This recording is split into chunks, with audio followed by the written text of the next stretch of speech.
Are you on a forklift? Yeah, yeah. You are a son of a bitch. Un saluto a tutti. Buongiorno Bianconeri, welcome back to the All Juve Cast channel. It is another Monday morning and another victory to talk about. And this one, we had to sweat this one 1-0 against Fiorentina, but a win is a win, according to Anthony. So we take it and we roll on. But of course, we got to break it down. So we're going to break it down today and then go over all the topics and everything in the aftermath. Light news day when it comes to news, but still, we'll get into what comes up. Whenever anybody says that, check the news tomorrow. Yeah, I'm sure it'll pick up. But this game, for a 1-0 game, I'm telling you, there's a ton of stuff to talk about. So we're definitely going to get into that. Get the housekeeping out of the way right now. Everybody that tunes in, joins in, like the video. Please subscribe to the channel, especially if you're a diehard Juve fan. We got you covered on everything Juventus. Even if you support another club and want to be kept in the loop on Juve, hit that subscribe button. For everybody tuning in on your audio outlets, get over to YouTube for all the match day lives, the watch alongs, which are always fantastic, and a bunch of extra content. All right. And yeah, the watch along was amazing yesterday. So Dells, our boy Dells, nailing the score on match day, calling me out, said he wants his stickers. Well, I got your stickers for you, bud. So just reach out to us. We'll get you some of these stickers. I got the Del Piero, the Chiesas. I think there's a Mad Max in there. We'll get you some stickers, okay? But it was a lot of fun, and everybody enjoyed the commentary, so stuff like that. Just love it. So awesome stuff. We're going to say what's up to everybody in here. Ciao, Forza Juventus from Bobby Ogasal. Reme, ciao tutti. Forza Juve. The best game, however, not the best game, however, we got the job done. Yes. Not liking Allegri as the thumbnails has seen enough already. Look who just jumped in at the bottom. Look who just jumped in at the bottom. Joey Cap. Buongiorno. No, keep going. Let's go. Luca coming in here. It's Monday. At least the 3 points are ours. There you go. One more. Minus 15 for breathing. Yeah. Okay, easy there, DeSantis. Okay, easy. All right. So we'll catch Roma in no time. Don't worry about that. we'll get to the still game. Minus 15. We'll still catch Roma. Love the banter. I'm going to get to this game. We're going to tackle the lineups going into it. We had some key stats going into it that we covered. Basically would have been, if we didn't get the job done and get that win, would have been the first time since 2015-16 that we went 3 winless in a row at Allianz, but not the case, obviously. Player to watch was Vlahovic. We'll get to performances and stuff. Starting lineup, as expected, the Trident was the one in question, but we saw it. Szczesny, Danilo, Bremer, Sandro, with De Sciglio, Locatelli, Rabiot, Kostic, and then Di Maria, Chiesa, Vlahovic up top. All right. So nothing yet on the additional penalties. But lineups there. We said for every action, there's an equal or opposite reaction. So you get your Trident, but you're going to get De Sciglio out as your right outside. Any issues other than that on the lineup? We kind of covered it in the match day live, and I felt fine about it, even with De Sciglio having to be out there. But what are you guys' thoughts going into this one? Real quick, Ant, what was your thoughts on lineup? Based on who was available, it is what everybody wanted to see this Trident. In order to let the Trident go, that's who you had to have. That the other 7 players had to be that, based on who was available. So it was what it was. Pretty straightforward. Yeah, Omer. Agree? Yeah, exactly what I said yesterday. Probably one spot away from being our best available yesterday, with probably Quad replacing De Sciglio, and that's probably the best you could put out there. People are going to make a shout for Fagioli, but in a 2-man pivot, we haven't seen, right? So I would be fine with trying it, but I don't think Max would be or is. So I think we can do better than Sandro.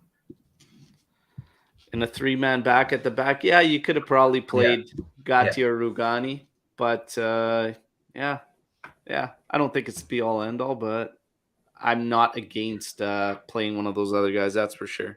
We get to these highlights. There's not a ton, okay? 1-0 game, but there's definitely still some talking points, especially involving referee and everything. So we get a yellow card on Rabiot immediately in this game. Like it's a minute and I think a minute 10 seconds into this Correct thing. call. And we got our 45 friend seconds. Nick Cardone, subscriber, follower, great guy that I've been talking to. And then it's funny, you start talking to him. He's a ref, okay? Very well versed in the rules and everything. So he's going to help us out. And he sent a bunch of reports on scenarios and situations on this game. Right out of the gate, I said, well, that I thought was pretty damn harsh. So basically, in terms of weighing in on that a minute in, basically the rules, it doesn't stop a promising attack, so it doesn't meet that criteria, but it's definitely considered reckless. It is a supportable decision based on being reckless. However, he says most referees would just manage it, give the player that warning because it's right out of the gate, and move on. So he says it is harsh based on how most referees you would see them treat that situation. Could you support it? Yes, being on reckless. No, on not stopping a promising attack. So there you go. I thought it was pretty harsh. You guys agree? Pretty harsh. A minute in. Correct call. Correct call. Yeah. The minute he made the foul, that's a yellow. That's a straight yellow. You can't go through the back of players. Technically, people get reds for going through the back of players. Now he didn't stud him in the back, but he did, twist up his ankle. So I thought that was the right call. I thought it was a terrible tackle. Like, what the hell was he doing? I don't think it was that bad, man. I think it was an awful tackle. I think we got the Rabio blinders on. Anyways, we're going to move on. Move on. Di Maria taking his man on. His shot deflects back post. Kostic comes in. That's got to be 1-0. It's got to be 1-0. Got to be a finish. Puts it high. Unfortunately, back post doesn't go in. We continue on. Chiesa taking on his man. Crosses it. Dusan Vlahovic banking on Milinkovic. Clearing that easily, puts his thumbs up, and the ball goes right by him. Kostic follows up at the back post, forces a save from Terciano, but bad look for Dusan. They're giving up. Never stop your runs and always see it out till the end.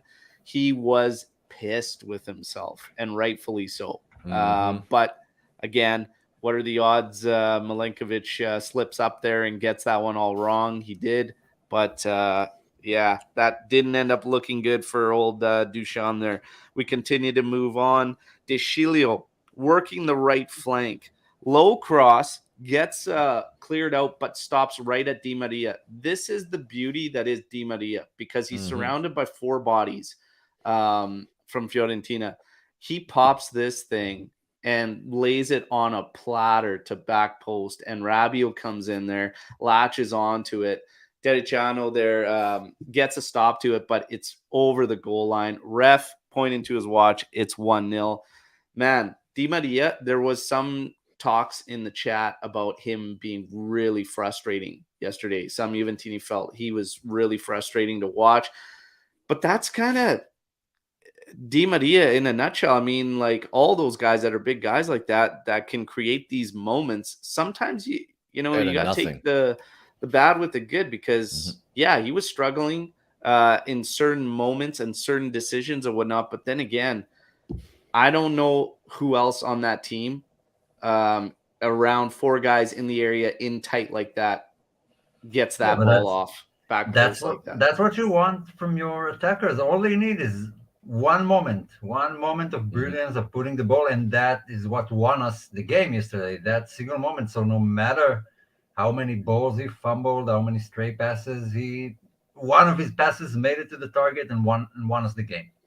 It's a hard stat to figure out. I'm going to try and explain as best I can, but him either intercepting or taking the ball or working his way away from two or three defenders, or being able to, I don't know how many times he does it during the game, being able to work out of sticky situations, or in a situation where you think he's going to lose it and just a little touch of the ball and he's around a defender.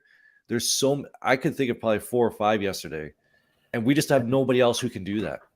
Yeah. And how many players in our team pass that ball, try to cross it and not shoot it?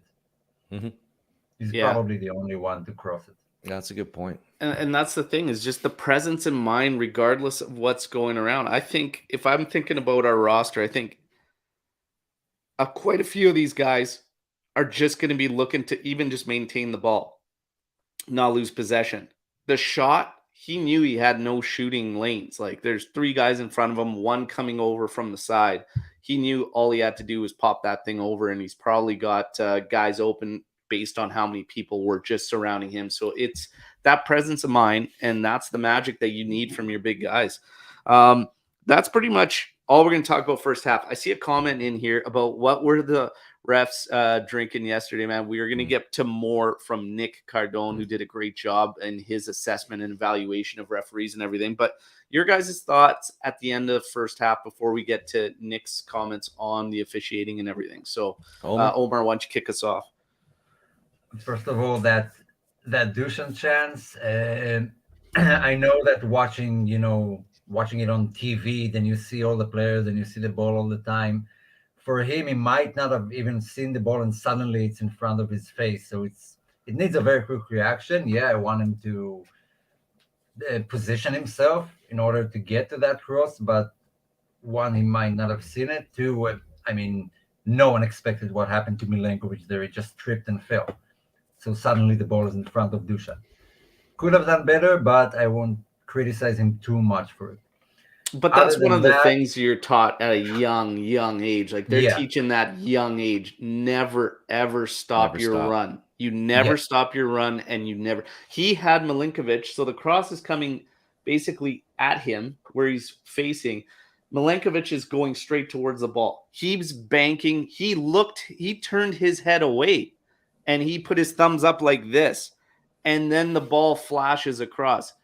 You can't do that, man. I'm sorry. Not at that level. And I know he's just banking because you're playing in the pros. 9 times out of 10, your defender clears that out, no problem. But again, it's a bad look. It's a bad look. It happens. It's not awful. I won't judge him too harshly on that. Hopefully he learned from it. I did the play-by-play for our channel, and honestly, I didn't have a lot to write during the first half. It was tons of misplaced passes. I did see a lot of players out of possession and kind of try to settling into the new formation. Mainly Rabiot, who forgot there were 2 men in the midfield, and he kind of drifted forward like there was always someone behind him. So Locatelli had to cover a lot, tons. Locatelli, all the defensive work in the middle was on him. So it's kind of amazing we managed to get out without any chances even at our goal. And besides that, a lot of fouls, nothing too flashy. We could have been 2-0 up. Well, we should have been. Kostic's first opportunity has to go in the back of the net. I was sure it was going to. I saw it in the back of the net. I'm like starting to tweet, and then I lift my head. It went out. How could it have gone out? But it is what it is. Yeah. So, again, first half, for me, it was fine. We could have been a couple goals up, should have been a couple goals up. And honestly, for the control that Fiorentina had, which was still close, 52% possession to 48, they came out of it with not even one attempt on target. No big chances created. Juve had multiple big chances created and didn't. They found the one goal through Rabiot, could have been 2-0 up. So overall, that wasn't a bad half by any means. But you still felt we could do much more and get Chiesa more involved. I thought Chiesa wasn't as involved as we should have him. Di Maria was, again, a mix of good and bad, but has that brilliant moment, right? It wasn't terrible. Anth, quick thoughts on first half there? Yeah, Fiorentina stinks. That's how I came out of the first half. It's like they had all the possession, whatever. They couldn't do anything. We were stuck in third gear, and they still couldn't do anything. Yeah. But the one thing that you guys didn't bring up was Locatelli had a clearance that went right to, I think it was Ikone. And then he was on the ground and sideswiped a shot and cleared it over the net. That was just after we went up 1-0. And I'm like, he's already my man of the match for stopping that, because I couldn't see Fiorentina creating anything. So I was like, that's probably the game saver right there. But we move on to the second half. In a nutshell, that's their creation all game was errant clearances from Juve. They didn't get a whole lot. We had them shooting from well out. Yeah. I think outside of that, their best opportunity was a blast from probably like 28 yards out that Szczesny easily saw clear of his goal and over. So not a whole bunch there. Now, in terms of referees and stuff, obviously it plays more into the second half. But Nick Cardone, basically, his overall comments on Fabry, his foul identification and use of his whistle were, for the most part, spot on. A few more yellow cards could have been shown, particularly to Ranieri, for multiple fouls on Di Maria, some within the first 10 minutes of the match. Di Maria was fouled at least 5 to 6 times in each half, which should have been an automatic caution after 3 or 4 based on persistent infringement, which is something that they look for, obviously, in making those decisions. And when you continuously foul a specific player. So that's what persistent infringement is supposed to cover. He also missed, and we're going to get to it, a clear second caution to Bonaventura in the 63rd minute. Okay, so overall, he used his game management to keep the game under control without too many yellows or send-offs, but there was still, as you can see from Nick here, some inconsistencies. So you set the tone on Rabiot there, but then you don't keep it up the rest of the way, especially within that first opening 10 minutes where it was really cagey, especially persistent infringement, which we saw on Di Maria. So again, that's where my problem is with giving a yellow card so early, because almost 10 out of 10 times you cannot keep that tone for the rest of the game. He didn't stop. That's my issue with that Rabiot red or yellow, sorry, is that you can't set that tone that hard a minute in. And he wasn't consistent with it for the rest of the first half. So this was in the 47th minute. This was early in the second half. This was before the body check on Rabiot.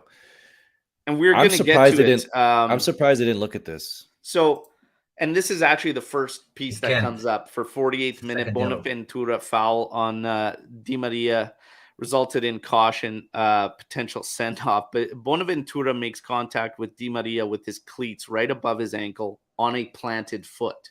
Okay. Yeah. The considerations here for red, point of contact, above ankle studs. Yes. Yep. Planted foot. Yes. The other for consideration that they look at is the speed or the force used. The missing piece for the referee would have been force used. It was missing what he would have probably had to consider excessive force because it met all the other qualifications. So if Fabry would have pulled the red out, Nick finds it very unlikely that VAR would have even called him to check it because it wouldn't have been a clear and obvious error. So the decision of giving a yellow for unsporting behavior because of a reckless challenge is clearly supportable, but he had 2 of 3 checked off for a potential send-off, right? I don't know why. Go ahead, Ant. I don't know why people keep saying second yellow. The studs was the first foul. I'm saying that should have been a direct red card. Yeah, this is the 48th. This is the 48th, Correct. His first yellow. The second incident comes in the 63rd, which we're going to get to. This is his first one, which had the potential for a red. Okay. I get the force because what he was trying to do is he was trying to shield Di Maria off the ball. Yeah. So he was just putting his foot out. It's missing the excessive force. I get it. Yeah. Okay. That's what it's missing on that one. Okay. I think it might have been a harsh red if he'd given it. But I've seen it. You've seen it before. You set the tone on Rabiot. This is what I mean. We've seen it. You can't keep the tone. He didn't keep the tone. We've seen it, but it's very shaky grounds. Like I don't think that should have been a yellow on Rabiot, and I don't think this should have been a red on Bonaventura. But that's Ranieri should have, if you're going to give Rabiot yellow there, Ranieri should have had minimum 1 in the first half too. So it was a little inconsistent.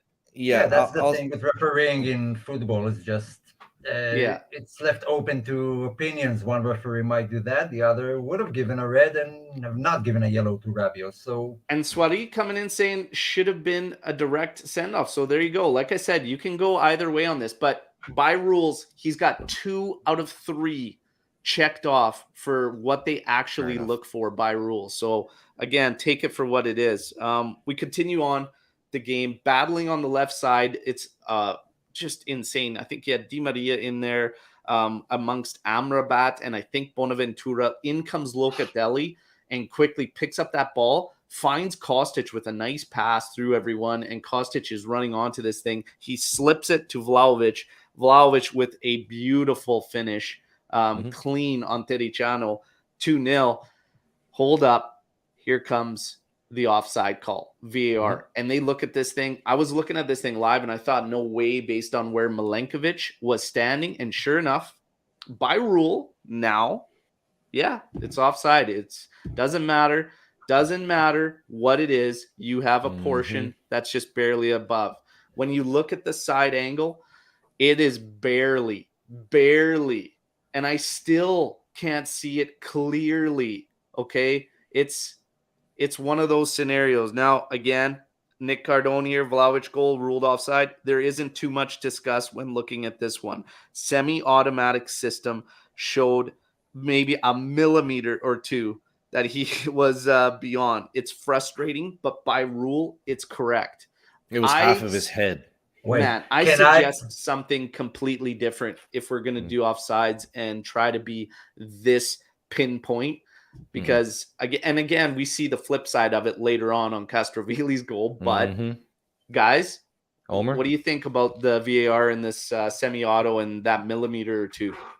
I want to take you through what I did during while I was tweeting that goal, because I saw the goal, I saw the move, and I saw Dusan scoring, and I was starting to write Dusan goal but offside. And then I see the replay and I say, oh, wait, no way, no offside. Starting to type Dusan goal, boom, boom, boom, everything I always write. And then I think to myself, wait, it's Serie A. I've seen an Inter goal gets canceled because Lautaro's tempo was offside. So let's just wait and see. And Serie A hasn't failed me. Now, that is not VAR. That is the semi-automatic system, same as the goal line technology. So they just told him there's nothing to go look at. If he's offside and the system showed it, then they just told him it's offside. Nothing to look at. It was different in the Fiorentina goal case, but it has nothing to do with VAR. It's a new technology. And obviously, they didn't get it right yet. It will take them time to figure out how to use it correctly and what is an offside and what isn't. In my opinion, look at the legs. If none of the legs are offside, it's not offside. You can still score with your head. His head was offside. Listen, guys, the toothpaste is out of the tube. People have been complaining for years about offside calls being missed. Listen, technology is only moving that way. It's not moving backwards. This is the world now. Here's the problem I have with it. This is what we have to live in. Here's the problem I have with it. You still have officials trying to official a game.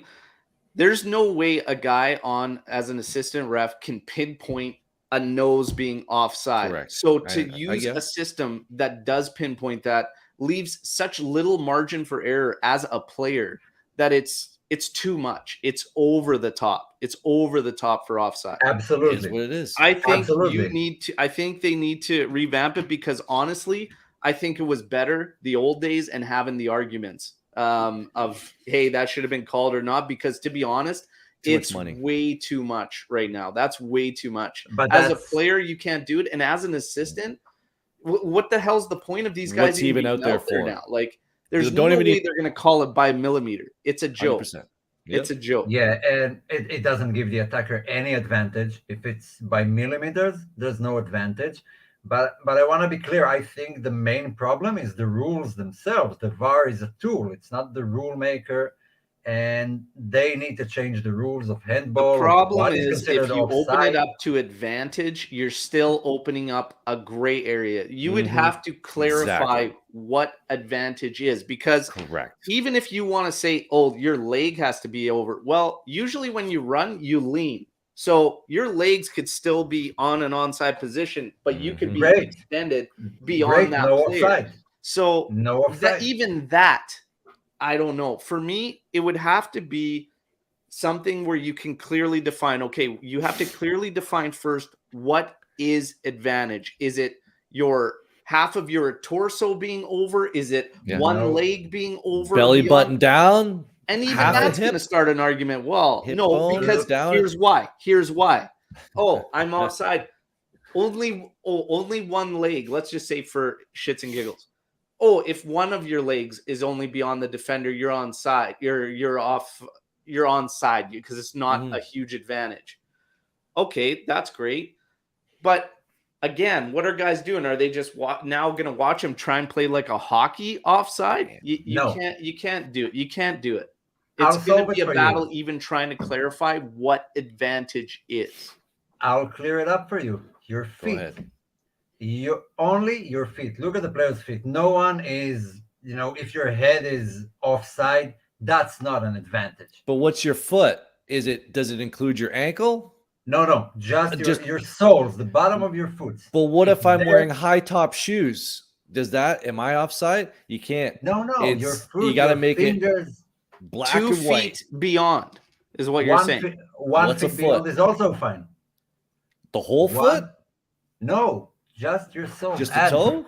And You got just you that. guys- Just that. What are you? Just I don't get what you're trying to say. You're allowed to have 1 foot over. No. If one of your feet, your soles, is offside, that's an offside. Anything beyond that, your knee, your shoulder, your head, that's not an offside. But that's a rule. VAR can check and intervene and say, okay, his foot was either offside or not offside.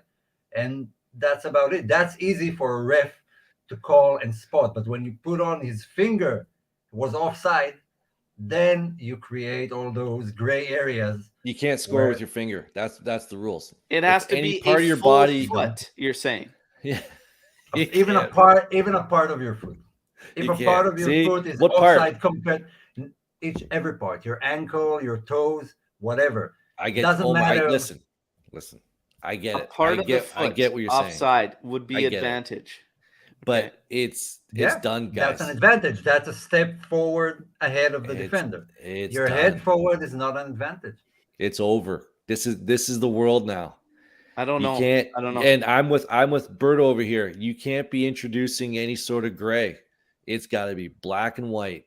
What if a player is What- standing what and not one? actually running forward and his foot's planted? That's not Yeah, and advantage, he's but pointing his at foot the is crowd, over but the his line. arm isn't offside. That's what I'm saying. Anyways, How guys, many- we got to move on. This is How this just many goes of to these show do we you, have? everybody. But sure, maybe a foot. I think I will say this would be better than what we're seeing right now. Good point. Okay, and we did clarify that Omer is in fact wearing pants today, which is Oh, great. in the Now, summer. we move on. That goal got disallowed. 63rd minute. There This we is the Bonaventura second scenario. Okay, so foul on Rabiot resulting in simply a direct free kick. Potential second caution here. Nick Cardone obviously weighing in here saying Bonaventura throws his shoulder right into Rabiot's chest with the ball coming over the top. Bonaventura had no opportunity to play the ball and certainly did not challenge for the ball in a fair manner, which is that's what he's got in quotations, which is what the rule they're looking for. Okay. And he used reckless force. You can also make an argument that this foul stopped a promising attack. That's 3 sections this foul covered. Okay. Mhm. And based on all that criteria, a caution should have been given, resulting in his second and being a send-off. The call to not show a second caution and send off Bonaventura is not supportable, according to Nick Cardone. Okay. He says, however, VAR is not allowed to help the referee with cautions. Even if they would result in a send-off, VAR can't come in and do anything about it. But this one should have been his second yellow, without a doubt. And watching it live, we all said the same thing. And I'll tell you, Al, 100%. You've done that before because I know I have, and I know Luca has too. You line a guy up and you're like, "You son of a bitch, you're gonna get it right now," and it feels great. 100%, it's a yellow card. But oh yeah, and we've all done it. 100% yellow. He doesn't even try to jump for the ball. He looks No. at Rabiot and shoves him with his Oh, yeah. shoulder. He No eyed him up intent good. of. And this of is why, anything. there was inconsistencies with the ref for sure. Now, We get later on in the match, Keane comes in as a sub. He immediately gets an opportunity off Dodo's clearance that gets blocked. It falls to him. He slips it through Tericiano's arms, but it hits him almost off the collarbone and goes out. And then, of course, comes the end. The scramble at Juve's end. Locatelli trying to clear it. Hang on. Getting fouled from Ranieri. No. Back that one up. Yeah. Keane's shot gets saved, and he lets it roll out of bounds. That, Kostic is like, give me the ball. that killed me. I know. I don't want to go too hard on Keane here, but yeah. Sure. You can. He deserved that one. I'm not sure why. 1-0. Allegri's probably yelling, let it go out. I don't know. I'm just trying to fire people up about Allegri. I was Relax. like, he's anyway, wide open. scramble Juve's end. Locatelli trying to clear it, getting manhandled by Ranieri a little bit there. Still going clears the ground. Falls to Castrovilli. That's a hell of a hit from Castrovilli, first of all. Nice hammer on the volley there. In 1-1. Hold on, because here we go. And now we're looking at VAR. And here's the flip side of it, where they might feel hard done by. I don't think it's hard done by, because I don't think it should have even been offside. He was interfering with Locatelli in the first place, and Loca had to do that off balance from Ranieri. So, Nick Cardone, here it is. Castrovilli goal ruled offside after VAR review. There was a lot of confusion on this one. The moment the cross was played, Ranieri was in an offside position by a millimeter, similar to Vlahovic, but he did not play the ball. Instead, he clearly touches and challenges Locatelli as he attempts to clear the ball. So basically what happens immediately after Castrovilli scored, Ranieri was ruled offside for challenging an opponent from the offside position. This is different from simply being an offside from a pass directly to you, because he clearly interfered when an opponent who was playing the ball. The decision to overturn this was correct. We had a lot of people that were stunned. Why, if it's an easy offside like that, why did he go to the monitor? Why was he looking at this? Because it should be semi-automatic, offside, ruled off. Here's what Nick says.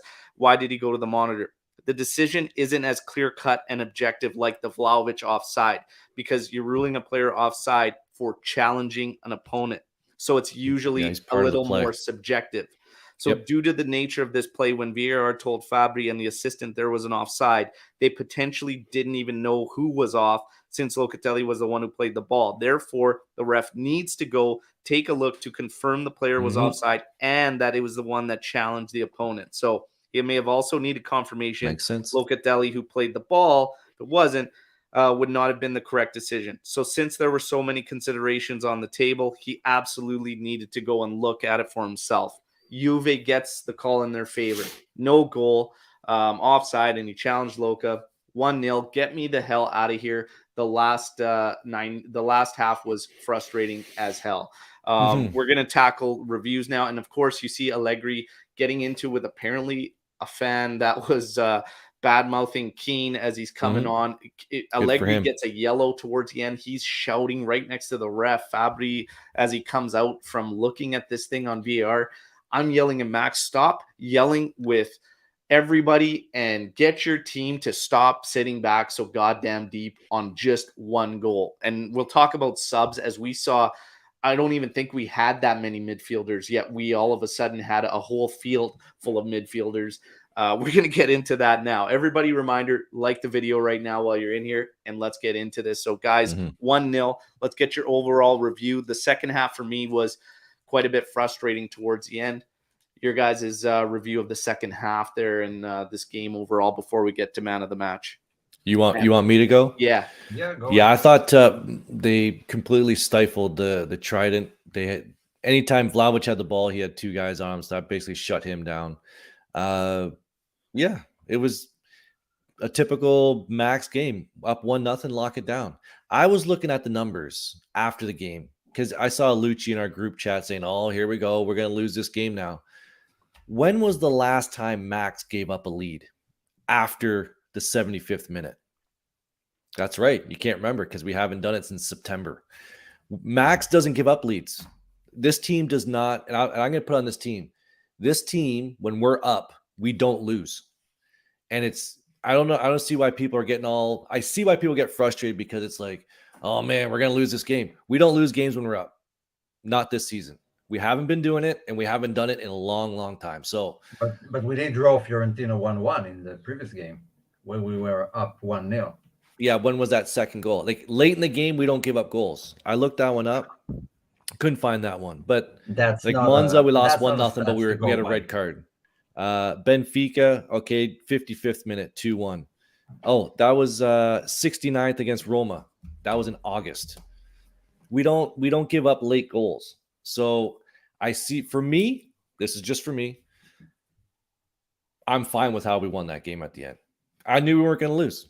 We weren't going to tie. We weren't going to lose. That's just how this season goes.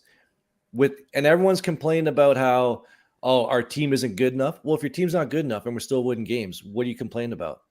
Just get through this season the best we can. If we didn't have a 15-point deduction, where would we sit right now? Al, go. Second place. I'm okay with it. Didn't look good, whatever. 3 points, we move on. Yeah, but we're here to analyze Juve Yeah. and the overall play. So Moretti's injured. Pogba's injured. Yeah, Guys, but we have been a the case game for the past midweek. 3 seasons. Hang on. We have a game midweek. When Paredes came in, I was a little worried about that one. I even said that in the group chat. But, Locatelli's I think out there. it's more for me. So I'm not going to Go go ahead. against obviously what Anth is saying, because there's a little bit of a backing there in the numbers, but still it's everything it sets your team up for. Again, we play Salernitana and we approach it in the right manner for 90 minutes. You're playing Fiorentina at home. The Salernitana game was away. What did I say? I go, this Salernitana match is the way we need to approach all opponents. And when you continuously do that, you set your team up to be of this mentality that they need to play so deep and so back. The problem is, now it's great that we can say we haven't so far surrendered a goal later in there, or we don't lose these games, but a draw might as well have been a loss in this game, and we escaped it by the skin of our teeth. You have to, one goal is nothing. It's nothing. It's nothing against any team you play, whether it's Serie A, Coppa Italia, and especially Europa League. You can't continuously do this, because a draw would have been like a loss in this one. If we were up 2-0, would you still have the same gripe about how we Two finished that game? goals is different. I'm saying one goal is not what you need to put all your guys at the top of your box and say, come at us, because this is not the BBC anymore. We're not that team. We're not that team. But once Vlahovic, Di Maria, and Chiesa are out of that game, we're not scoring a second goal. That's another problem I have with his substitutes, because he's dropping everybody in the middle, and he's doing it before the 70th minute. You're not changing likes for likes. We have Illing Jr., we have Sule, and they show that they can bring something, but you flood your lineup with midfielders because your mind and you're setting your team up. Hey, boys, we're parking the bus at home to Fiorentina, who earlier in this show you said stinks, Anth. Yes, that's wrong to me. So, is this team better equipped when we make those subs to attack a team or to sit and protect that lead? But that's my point, is don't sit back on one goal. That's my fucking point. We're good enough to do it. That's fine. No, we're not. We're not good enough to do it. We got by the skin of our teeth by numbers say different. But numbers lie, and numbers lie all the time. Still won all the time. Look, so you I get it. It's not pretty. Europa League against Nats, and you want to get one goal, and then you want to sit back in about 65 minutes and just be like, "We're cool with this." No. That's not what I said. Because you're setting up the team to do that, and he's setting up the team to continuously have this frame of mind. We saw that against Villarreal last season. We scored early, sat back for most of the game, eventually conceded. When you let teams play near your area, even the guys on the field looked like they're already considered a draw. They didn't feel confident in their defending and in themselves. Everything was a mess. No one knew who needs to come out for long shots and who needs to stay in the area. It was a mess by the end because we lost structure and our defenders aren't good enough. Sandro had a horrible game. last night. Horrible. And he's part of the three that are still playing. So, for my summary of the Clean match, sheet. we should have won 2-0. Okay. We got saved by something that without VAR, we end this match. But there in a is draw. VAR. There is VAR. And still, you've watched VAR, you've seen how it plays out in every league in Europe, and it's not consistent. It's different referee. It could easily be a 1-1. So by the stroke of luck, we've managed to win 1-0. It's not luck. He was offside. That's what it was. Yeah, but another referee would say it's not a foul. It's not play interfering. It was subjective, yeah. But the thing is here, I'm just saying you can't have, hey, I want to score 5 goals a game. I want to attack players and also say I have Sandro who stinks. I have DeShilio who stinks. I have Keane who can't score. And then say, no, I want those guys to go out and keep attacking Fiorentina. No, that's not how that team is built at the end of the game. That's not what we said. It's about balance. It's about making substitutions that are like for like. Protect the lead. When you take Di Maria out and you play a midfielder, obviously you're not keeping it like for like. He has the players to maintain that balance. This was a choice yesterday to sit back and sit on that. Make no mistake about it. The problem I have with it is that you need to maintain balance. Not only that, it makes it easier. You want to talk about the greats and we want to treat it like it's the BBC, whatever. Chiellini specifically said it a multiple number of times. It is a hell of a lot easier to defend when you're on the front foot. When you take away your front foot completely and you have just Moise Keane running around up top there, the only one applying pressure like a chicken with his head cut off, that's not keeping the balance. We sat back way too much. And the problem is that we do it repeatedly. So again, Illing Jr. and Sule, you can use these guys. When they've come in, they have shown they're more willing to help and they're able to. But you didn't keep the subs the same. He didn't even try. So your thoughts? Exactly. We had opportunities there that maybe something goes wrong and they score sooner. You've already made changes that put your team behind the 8 ball. So if Fiorentina, we don't talk about a 90, let's say they equalize in 67th or whatever, this team's screwed based on the lineup he put out there to go out and get another goal. And let's be honest. Chiesa and Di Maria were still on the field at that point. It's a horrible Fiorentina. I'm saying when he made the changes and those mids come in, his lineup's shot. It's shot. It's absolutely horrible. shot. It's a horrible Paredes, Fagioli, Locatelli, Rabiot with just Keane up top. There's one thing in mind, and it ain't going to be scoring a goal, and you're only one up. And he had reasons for it. Barely squeaked by. Again. And now this team thinks that this is what we have to do. We have to sit back because it's frustrating, man. I can't deal with it. No. I'm telling you. And for you, it's so ass backwards, man. It's playing games ass backwards. And when you play good teams, that's why we get spanked. Okay? Because you're setting up your team with a mentality that's just piss poor. If it was a different team, if it was Napoli, Milan, Inter, whoever, we concede possibly more than one because of that mentality. I wish I was as confident as you, but I was, my hands were trembling while I'm. But you're assuming that Allegri would make those same changes against those teams. Yeah, exactly. With a game midweek. Well, to protect. It's not midweek. No, here's the thing. No, with a game coming up midweek. Because Fiorentina didn't have a big chance created. So he thought, okay, this is fine. I don't need to replace a forward for a forward. The thing is that is so ignorant in such an ass backwards way because all it takes is one big chance. Look at us. We scored on one big chance and missed 2. But that's all it takes is one. So it's an ignorant way to approach to just say, oh, they haven't created a big one now. We're just going to clamp it down in 65, whatever. No. And you know what? How many lessons do we need throughout a season to figure out that you can't continue on this way? Like, what are we waiting for? I gave you the numbers. What are we waiting for to play? We haven't given up a lead since September. So. No, we have not in the last 15 minutes. We have given up a lead. We have given up leads, and Okay, against Atalanta, we drew. Concede opportunities, a ton of opportunities. You want to talk about the 8-game streak? Let's look at the numbers of what could potentially have happened if these guys were clinical. We got results, but Jesus Christ, there were 2 good games out of all those 8. That's it. Still had 8 in a row. Okay, so you're happy with playing like dog shit as long as we win. You and I have been saying it all year. Got to get to the end of the season. The wins are going to go away, and that's the problem. But they're Those not. are going to go away. This team doesn't score enough That's a weird goals to statement. sit back on one, keep man. winning. This team needs to score goals. Are you in the One was knockout enough, you stages said. of the Champions League? Oh, we're not even. I've said this on multiple occasions. I'm not even talking about Champions League.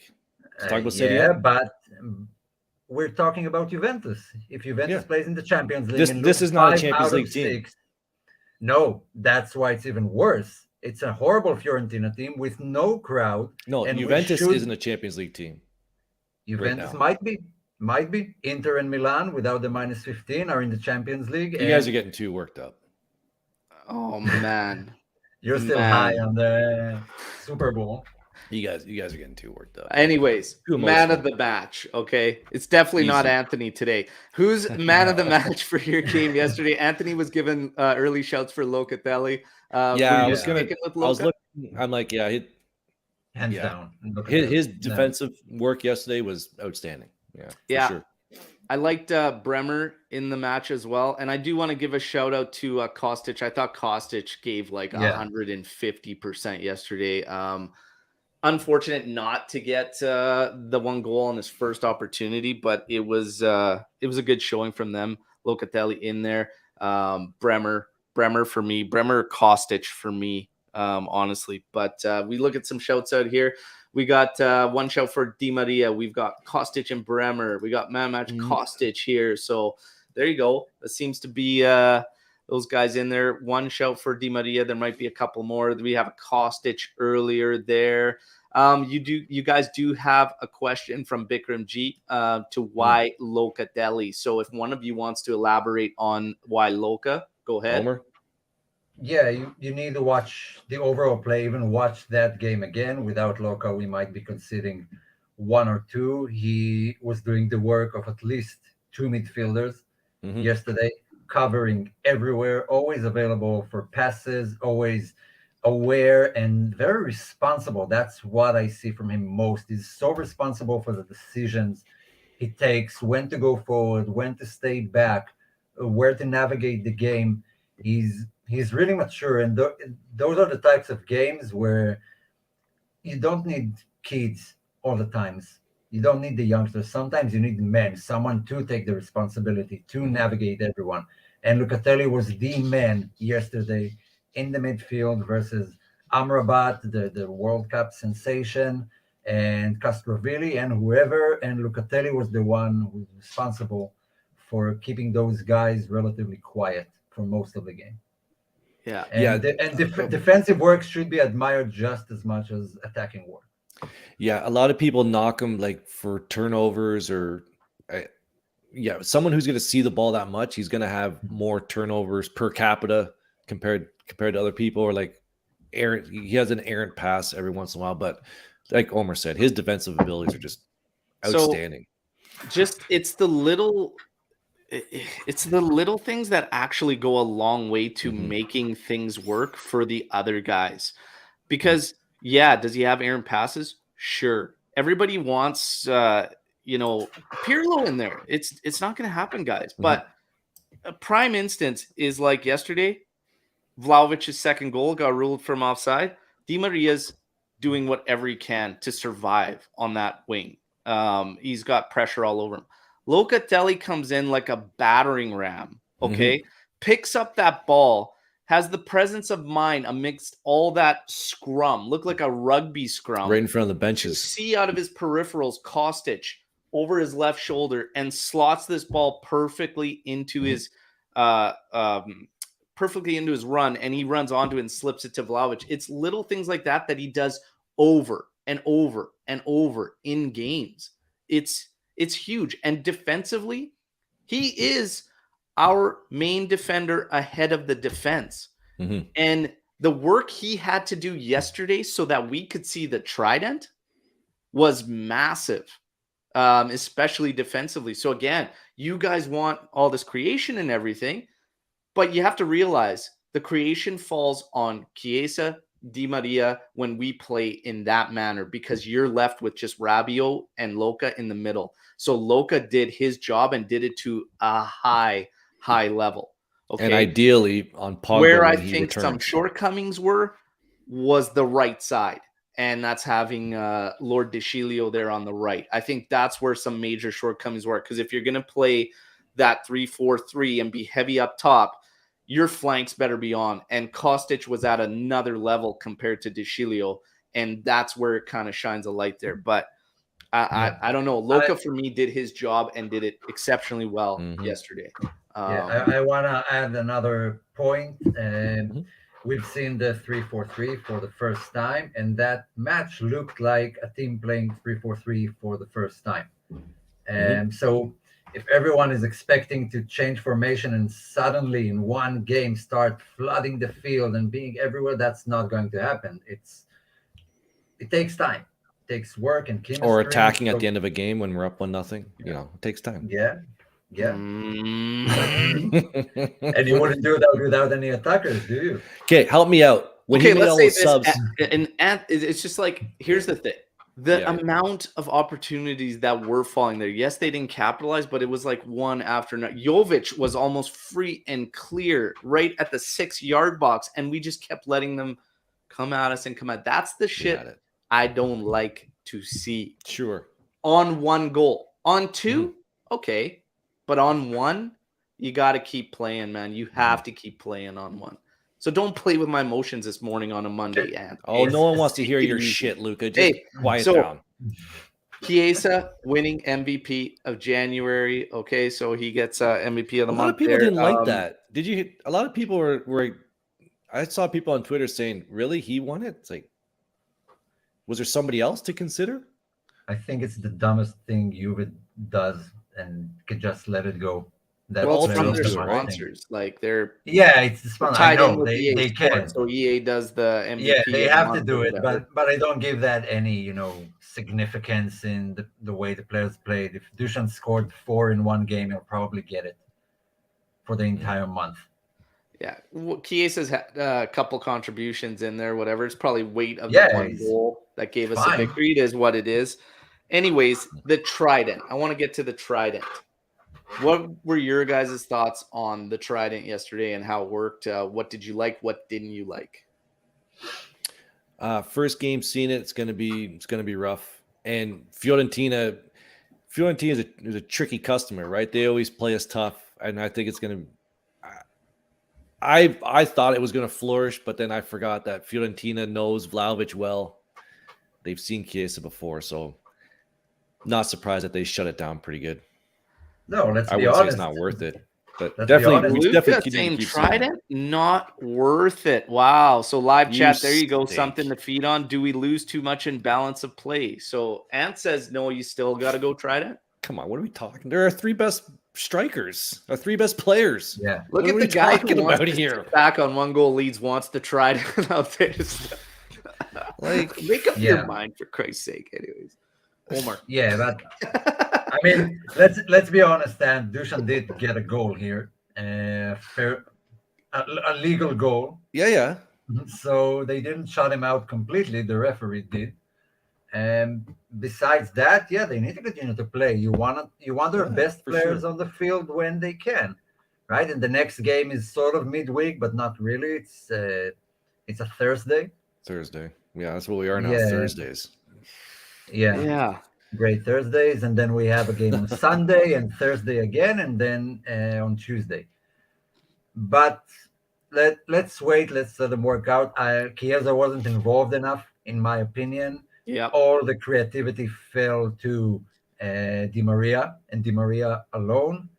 Kostic was fine, just need to get involved a bit more. Maybe it has something to do with both Rabiot and Sandro being on his side. I think it looked different if Quadrado is there, because as much as I have my thing with him, he's still miles ahead of DeCilio. Yeah. But Kostic has been on an uptick the last Kostic 3 games. is 2, he's 3 getting games? back to his form before the World Yeah. Cup. There's a and lot love to see to it. wait in here on the Trident. Okay, so we've got a question coming in from Swarit saying Trident all along. Agree. Why is that even a question? 100% I'll agree. show you the thought process as to why. Okay, but here's where it starts with the Trident. Chiesa and Di Maria. I do feel Chiesa wasn't as involved. The Trident for me looked exactly like what I expected, which is it's very new to us and needs a lot of work. Very, very often we were stuck on one side. You could see there were so many times during that game, Vlahovic, Chiesa, Di Maria were almost in a row. And it was so easy for Fiorentina to switch the ball to the other side and move up the pitch. Press was almost non-existent, whether that's initiated from Max or not. Regardless, they can't press evenly and nicely. They bunch up. So again, that's just because it's so new and they haven't done it a lot. They need to figure it out. But I think they need to make it rigid if you're going to run that Trident.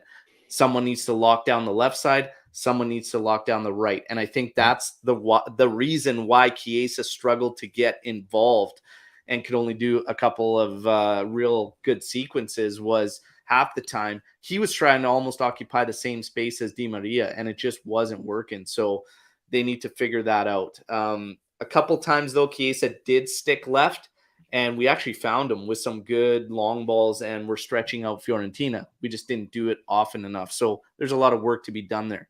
The questions of do we lose enough in balance, this is where you start to talk. You got 2 midfielders in there, Rabiot and Locatelli. Like I said, what does that do? It increases the amount that right flank has to do, just like the left.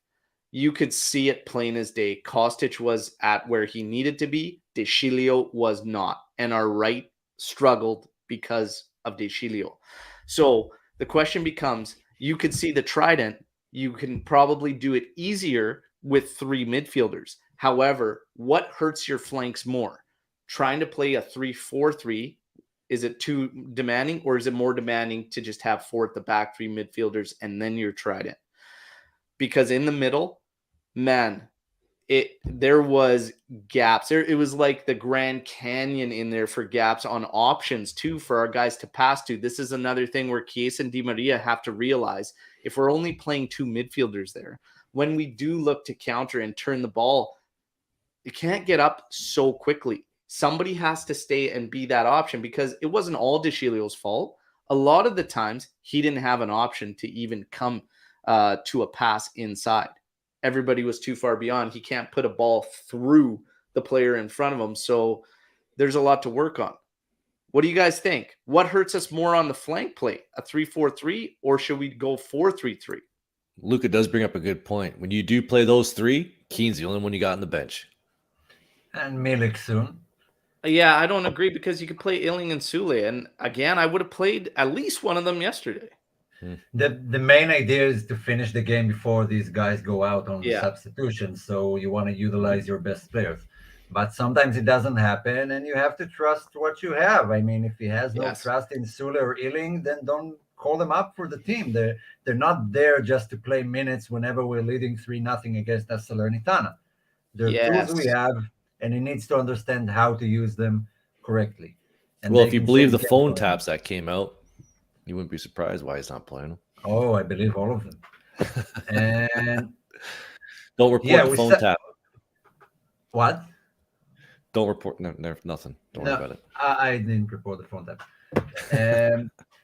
But yeah, we did sacrifice a lot. There still needs to be new roles that Allegri has to explain to the players. I said it before, Rabiot was drifting forward like crazy and left Luca in the middle. If we played against a better counter-attacking team, they've been all over us every time we lost the ball. And when he's out there, then either Sandro or Danilo or Bremer have to come out. It leaves gaps in the back. It looked like a mess and something they haven't worked on enough, but will get better with time, I assume. And the wingers need to contribute more in place of the missing midfielder that now has to stay back and not get inside the area like they used to do. Yeah. But it's more of a roles and assignment thing than a formation thing. Yeah. I'm not even so sure because you got some shouts. Quadrado would helped yesterday rather than DeCilio, but he still would have no options inside because of that setup until, like Omar said, those guys, Chiesa and Di Maria, figure out that they need to make up for that in the middle, not just get forward immediately, which Di Maria did do a good job of. Chiesa was sometimes caught between two minds.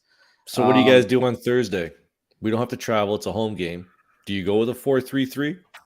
We haven't seen it enough. That's my thing. We haven't seen it enough. Mhm. You know? So I think we go with the 4-3-3. Because for the same reasons, Miretti is still out. We still have 4 midfielders and a game on Sunday. If you play 3 of them, 2 of them have to play on Sunday away at Spezia without Bremer.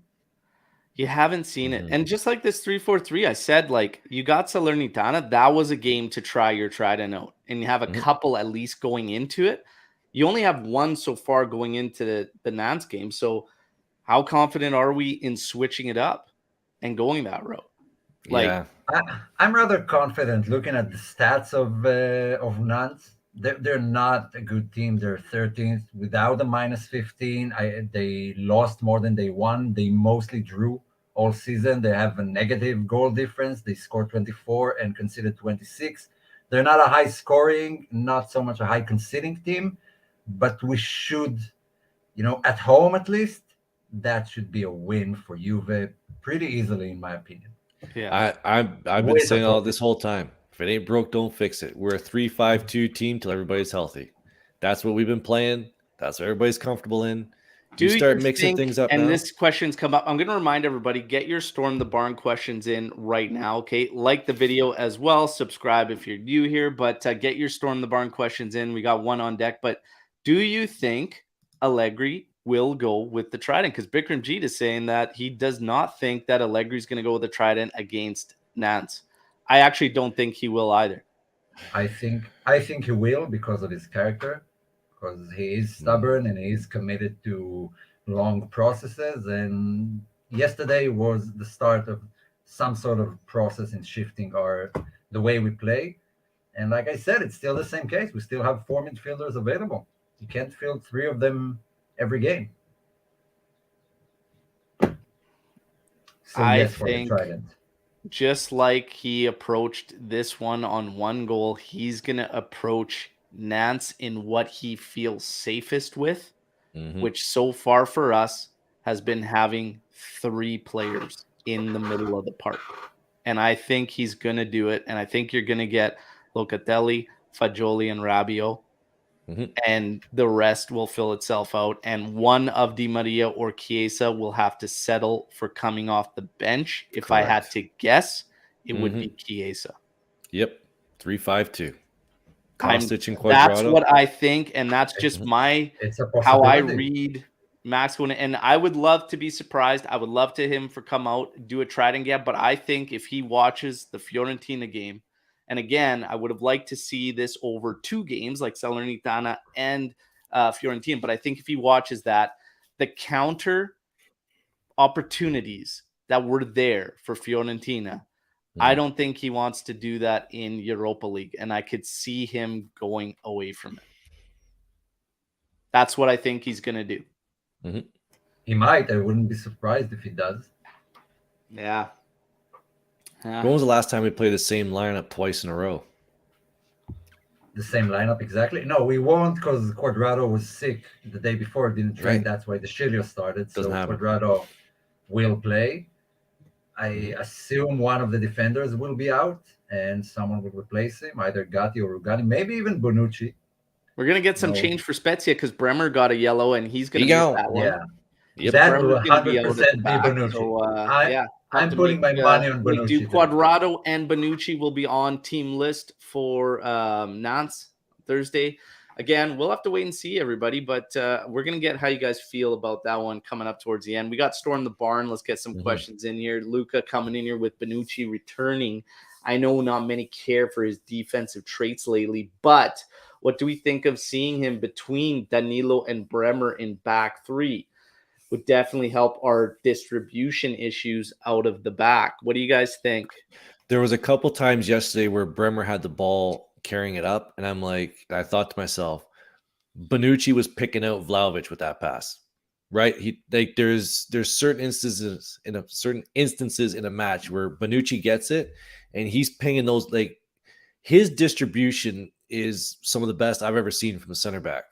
Can he still do it? Not so much, but we definitely lose that when he's out. But those three Brazilians playing at the back, and I know Omer didn't like how Sandro struggled yesterday. But as a unit, those three have been very consistent for a while now.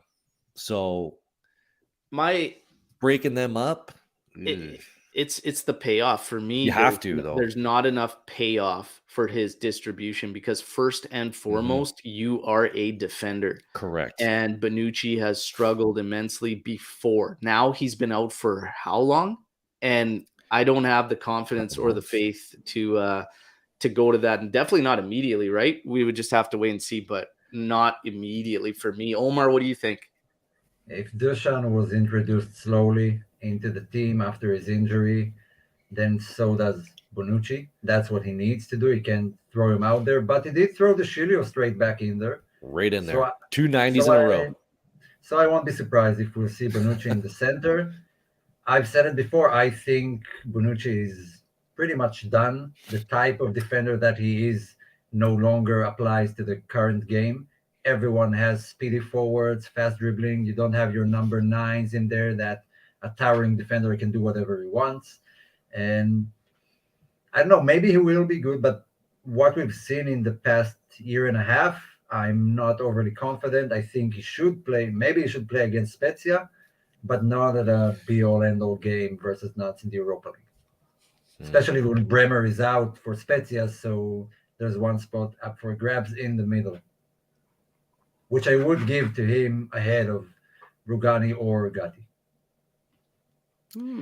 Interesting.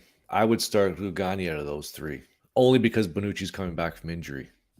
I think I would start Rugani over those three. I might. I mean, 2023, everybody. Welcome. You believe it? 2023 Juventus. We're talking about starting Rugani, and that's the reality of what we over face. Bonucci. Again, while earlier on we talk about Max and our personal feelings and whatnot, make no mistake about it. This season is like none other. I've never seen anything like it, and all the stuff he has to deal with. I will say this: he has at least handled everything in a professional manner, tactics aside and all that aside. What he's had to put up with, what the players have had to endure and continue on with, is it's insane. It's insane this year. So again, is what it is. Speaking more about Nance and everything, real quick though, Ant, what's with these? What's going on with these wiretaps? Somebody's telling you what to do and what not to do. I don't understand. No one's telling me anything. Yeah, not reporting. My wife doesn't even tell me what to do. I have a quick message for everybody tuning in. We don't need to filter anything for anyone, and we sure as shit don't need to be told what to do. Nobody is a bigger fan or the biggest fan, and nobody has a pedestal of fandom, okay? Juventini deserve to see and know everything that's being put out there from all the sources. Why? I'll tell you why. Because it paints a better picture of what we're actually facing and what we're actually dealing with, okay? And more so than just this season, what Juventus has always had to deal with. So people saying, don't post this, don't post that. Listen, Juventini deserve to see everything, the good and the bad. If you filter things, you don't actually get the feeling of what Juve's actually been through and going through. Okay, so enough of this filtering nonsense, and sure as shit, don't go around telling people what to do. And I think it's hilarious. All I got to say on that. I think it's hilarious how wiretaps are leaked before trial, and I found it on Twitter. Good Twitter, you do learn some things. Well said, by the way. That since it's not a jury system evidence can be leaked or released. It's wild over there. Judicial system. It's a clown show. Like how I think it's hilarious how I want how to the answer information is Nick released. here. I want to answer Nick here who asked what are the wiretaps of the other teams. So just so we're clear, Juventus are being wiretapped not because of the Wiretapped. plus. Is that a right word? I don't know. It is. I just think the Oh, whole okay. situation is hilarious to me. Yeah, Juve is being wiretapped by the police, and the police are not telling you when they are putting wiretaps on your phones and stuff. It has nothing to do with the Plusvalenza case. It's something they have to do. That's their job, basically, because Juve is a publicly traded company, and manipulating the market is a serious offense. So you can't say that about any other team in Italy. Inter are privately owned. Everyone is privately owned. The police don't tell you who they're wiretapping. And Juventus are being wiretapped for being a publicly traded company, not because they decided to only wiretap Juventus. It's just a coincidence that they wiretapped Juventus, and while that happened, we have the Plusvalenza case, so it kind of serves into that trial. But they're mainly wiretapped because of the salary maneuvers, which is a big offense if it has happened, and they have the Massive. right to wiretap and take a look into all those publicly traded companies, not only football related, everywhere. You can't manipulate the market. Yeah. Basically, and well done, Omer. But yeah, basically, again, I don't need anyone running around telling people what to do. Again, Juventus deserve and have the right to see and know everything that's put out there. And if somebody has a problem with that, they can talk to me directly. Very easy to get a hold of. All right. And we're not making it up. It's from the newspapers. If you don't read this it here, is the you read funniest it in thing the about newspapers. it. Don't give these people attention. Listen, it's already out there. We're sharing it with Juventini for them to see and know exactly what we are facing. You can't tell everybody that we're facing this fight and paint this picture without giving them the evidence and the information and what they're seeing. And this is why Juve feels so hard done by and always targeted. You can't have one without the other. So you know what? Lay it out for people. Stop treating people. Okay. And stop saying shit on the phone. Don't say stuff on the phone. Yes. Jeez. Yes. You got to figure that out. But, and yes, WhatsApp is 24/7 available. Wow, 24/7. That's a lot. Take a little bit to respond. But anyways, Omar, go ahead. Funnily enough, the only way nothing can get hacked to is by writing on a piece of paper. Well, even that. Burn it after, by the way. Well, they had the black book. They got the wiretaps. They got the biggest problem too is that, and this is why I said Juve needed to push back right at the start, immediately. The second dismissal, that's your green light in my mind to go right back at them full throttle.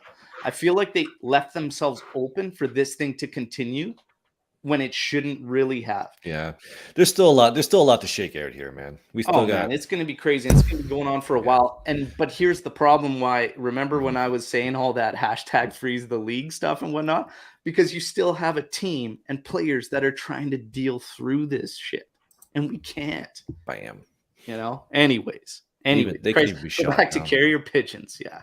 There you go. Storm the barn. Can we beat? So we're going to finish up talking about Europa League and obviously the Nantes matchup on Thursday. Okay, can we beat Nantes convincingly? We badly need this win. So I'm going to leave this to you guys. And how confident do you feel going into this one? And what do you think is going to happen? Is Juve going to get the job done there? Yeah, I'm pretty confident. I think they will get the job done. I think it will be like 2-0, maybe 3-1 for Juve, but they should be, out of our league. We should win this relatively comfortably. But this season has been crazy, and we can't expect anything. I was shocked we won against Inter 2-0. Shocked, but it did happen. And shocked we lost to Monza twice. Still happened. For me, this team's we got to get the job done. The first one's at home. Like, you got to get that one done. Yeah. I said a while ago, I think it was during our Champions League debacle, this team needs I think Europa League, I said at the time, I think Europa League would be good for this team. A lot of young players. A deep Europa League run would be good to get that monkey off the back of getting more games in Europe, not just group stage games and exiting in the second round. Yeah. I think this is good for this team to be in a European competition. It might shock you guys, but I have very little faith that we're going to do anything on Thursday. Yeah. A draw, something. I don't know. I don't have that gurgle guts feeling that we're going to be doing anything on Thursday. I don't. And there you go, Juventus win, because Anthony said otherwise. Yeah, I didn't say we're going to lose. I just don't. I don't know. Like, do you guys think Europa League is an honest goal for this team, or like it's Coppa Italia and bust? Like, you know what I mean? Is it? No, do you think it Europa is. League really is a? It is I don't know. a lot depending on the draws we get if we go past Nantes. But there are good teams in there. We've talked about it yesterday. What the fuck? And we can do a good job. Let's not forget there is money involved. It's not Champions League money, but it still needs to be in our heads. It's better than not receiving any money at all. Fair enough, yeah. This goes back to what I've been saying for a couple of weeks now. This team doesn't score enough goals. This team does not score enough goals, which is why I continuously have Lachita, from watching this team drop further and further back. Because again, are we capable of? Absolutely we are, but we just have this negative mindset and frame of mind that we have to sit back and be so safe and whatever. It's like sometimes you just gotta let loose and just fire away, for Christ's sake, and give your team that feeling, that urge to get out there and just get after it. Like, they can do it. We have the talent. If you put our roster pound for pound to these teams that outplay us, we are the better team on paper. We have to get the job done on the pitch, but I feel we are being just held back. And to some degree, you've got to get everybody in the roles that suit them best and have them firing. But some of it's not all, Max, because again, some of the execution hasn't been up there. Got to score goals. When your team isn't scoring and you play in a manner that doesn't help them create even more, because here's the thing. If you all of a sudden dialed it up and say, okay, you know what? We're going to go all out. We're going to get the pressure. We're going to create a ton of chance. All of a sudden you get a couple games where it's, okay, we score 2, we score 3, we score 2. Then they get moving, and then you could be a little more methodical in approaches, because now they got the confidence. They start knowing too, okay, this is what we're going to do. This is how we're going to set things up.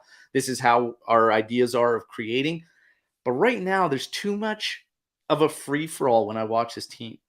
And then it always reverts back to sitting back. When we try to attack, it's, okay, these are our main guys. Give them the ball. See what happens. But there's no timed runs. There's no, okay, I need to go here so that this opens up this area that he can make that pass into. And then when he hits this pass, the flank's going to all of a sudden get involved. There's none of that. There's not enough organization to our game. So that's why it's hard for me to get confident. This is where I'm going to sort of agree with you, but I'm going to say it a little differently. This team is built for Serie A. This team isn't built for Europe. It has the players, to your point, Al, to potentially do something in Europe, but the system that Max has, and I guess to your point, the mentality of the tactical, defensive, we're going to sit on the 1-0 lead. I get it. But this team isn't mentally built to win in Europe. In Europe, but I get it. Like, if we get a couple games, 2 goals, 3 goals, but how many are we giving up? They're too safe for Europe. Correct. But this team is built for Serie A right now. Maybe next year, a different coach or a different style, different players. I'm just saying right now, this team is built to finish in the top 4 in Serie A. That's it. Yeah, and Europe, and there's nothing wrong with that. Yeah, you got to go for the kill in Europe, which Juve don't do at the moment. We can't do it. They're happy managing games. Max is happy managing games. We also always have some important key in our lineup that's just coming back from injury, and we Right. have to integrate him slowly. Like we didn't have everyone fully fit with full momentum for the entire season. Someone is always Right. coming back from injury and needs to be managed. Yeah. Max has his shortcomings, but it's not all on him. He's not responsible for the injuries, the reasons players are out of games, the refereeing mistake that cost us point here and there, and he has his stuff to blame. But it's not 100% change the manager and everything is fine. And we have tons of players who are either at the beginning of their career and have not yet reached their full potential, or players that are past their prime. That's Yeah. what our squad is compiled of right now. I always have said for Max's return that I don't see this team taking the next step until he gets out of his comfort zone and until he actually changes. Have we seen Max change? I don't think we really have. And people say, well, how can you say that? Whatever. Well, there's signs all over the place if you look for them. If you look at the beginning of the season, a young Miretti who was playing very well in the Mezzala role, he got in yellow card issues at about 30 minutes of several games. He was immediately substituted. Like Halftime, yeah. if he got to halftime, like he was out. You have Adrian Rabiot on a card in the first minute in a chippy game.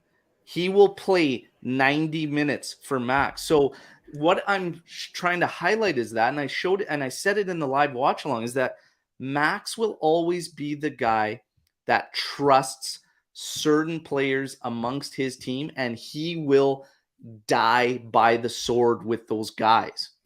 How does this play in part with our things? Obviously, you're going to trust an experienced guy to get through on a yellow. And well, is Rabiot trustworthy in that scenario? I didn't Yes. feel very confident, to be honest. It was a chippy game, and he should have been sent off the game prior against Salernitana. He should have been sent off. So Yeah. I don't have the trust. But this is what Max needs to do, because if you're going to start leaning on these guys, and again, to Omer's point earlier, they're on your roster. You have to use them. You have to show some faith there, and you have to show some trust outside of your circle. You need to get out of that frame of mind, and you need to start looking at these guys and instilling that same level of faith and trust in your whole roster. But again, it's dying by the sword on certain guys. And is he dying by the sword with the right guys? That is what ultimately the question is. And nobody's going to have the answer until season's end and we see where everything falls. But all this in mind, if you take the nonsense out of the equation, this team is second or third place. And to be honest, could we have been higher? Is Napoli that much better, or are we just hindering ourselves? I'm going to leave you with that question before we sign off and everybody. Omer. Yeah, Napoli are that better. That Napoli. much better, and it's not ourselves.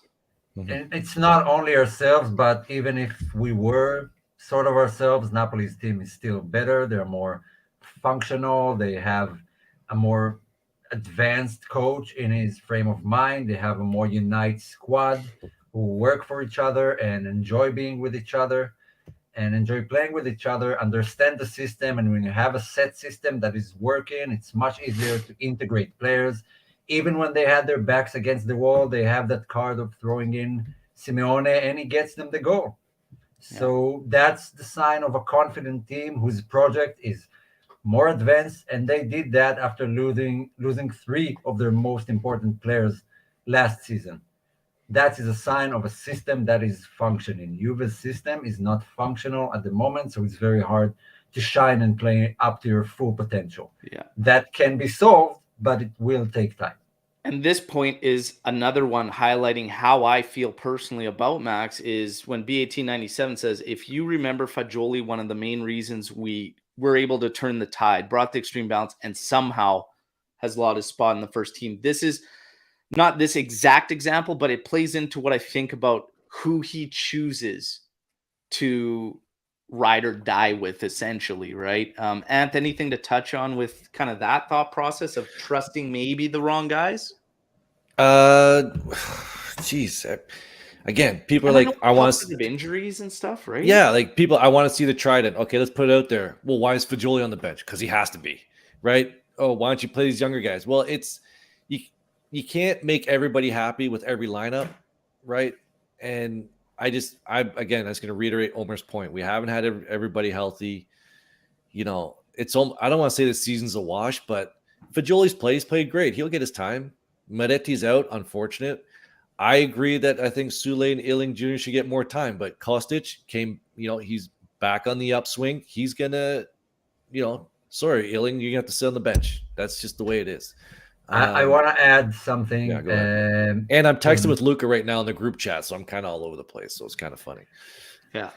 I'm seeing a lot of Juve could have signed this player 3 years ago and that player, but they would get over it. I mean, be serious. Yes, Juve could have signed Kvaratskhelia 2 seasons ago or 1 season ago when he was 20. But how many 20-year-olds Juve signed and went straight into the starting 11? That's a Napoli thing. That's a Milan thing. That's what they do. It has almost never been that case for Juve. It has been when the player cost us 70 million or something, then he's integrated because it costs a lot of money. But if Juve signed Kvaratskhelia or Holland when he was 17, those guys wouldn't see a minute of play. Yeah. They would not see a minute of play. So mid-30s midfielder, though, free signing that could splash the ball around like anybody right here. I'm telling you. Hey. Yeah. I'm half of the cost of Rabiot, Juve. Just look this way. Anyways, guys, live chat. We had some fire today, okay? This show got pretty heated in a couple spots, but we love it. Great the green room's going to be awesome. Ultimately, the green room. We'll mellow it out with our softball song. We always sing a song in the green room, so today was the softball song, and nobody really knew what I was singing. We need Luca on the keyboards, but he's a little camera shy, so maybe the live chat will have to get on him next time he's in here. Tell him to play that damn keyboard. It's not just I can work on a guitar. Man. You get a grand piano if you want decorations. Okay, the keyboard, play the damn thing. All right. Yeah. Let's work on a duet. His ass for one of the episodes. What's that? Duet. Let's work on a duet. A duet? All right. Should I grab my guitar? Like, you want to actually play something live? Yeah, why not? You say Luca made a Bianco Nero song. Bianco Nero Vero to the tune of Toto Cotugno's L'Italiano Vero. Send me the chords and the song. I'll learn it. There you go. There you go. We'll have some fun. Peter, much appreciated. Everybody, much appreciated for you guys on the live. You guys make these shows just so much better, okay, and enjoyable. You guys always help lead the discussion as well. Anthony, Omer, thank you as always. Guys, we got the job done. It may not be pretty, but a win ultimately. We've got Nance on Thursday. You know the drill. I got the daily update videos coming for you leading up to that one. Thursday, we're going to do the match day live. I will be working, so there won't be a watch along. Spezia on Sunday, match day live, and again, another watch along. I want to fill everybody in on a couple things too. We are working to do maybe some time zone change shows to help some viewers in other regions. So we might actually be inviting, we get a lot of support from Australia. So we're probably going to have a show with some of these guys. They're great. Be a midnight show. Just a pop-up show. Have fun. Chat Juve. Okay. And also we have started the AJC Army FIFA Pro Clubs team. Okay. So no idea what that sign me up. Okay, hook me up, add me as a friend. It's AJC Berto on PS5 or whatnot, and then we can line you up into that team, okay? Everybody, enjoy your week, okay? It was a struggle, it was a grind, but 1-0. Take away the points. When those points get taken away, shoot right back up, okay? And then we'll see where we're at, okay? We'll talk to you all tomorrow on the daily update videos. Otherwise, Thursday, the next live, okay? As always, no matter what, fino alla fine, forza Juve, ciao tutti, have a great week, okay?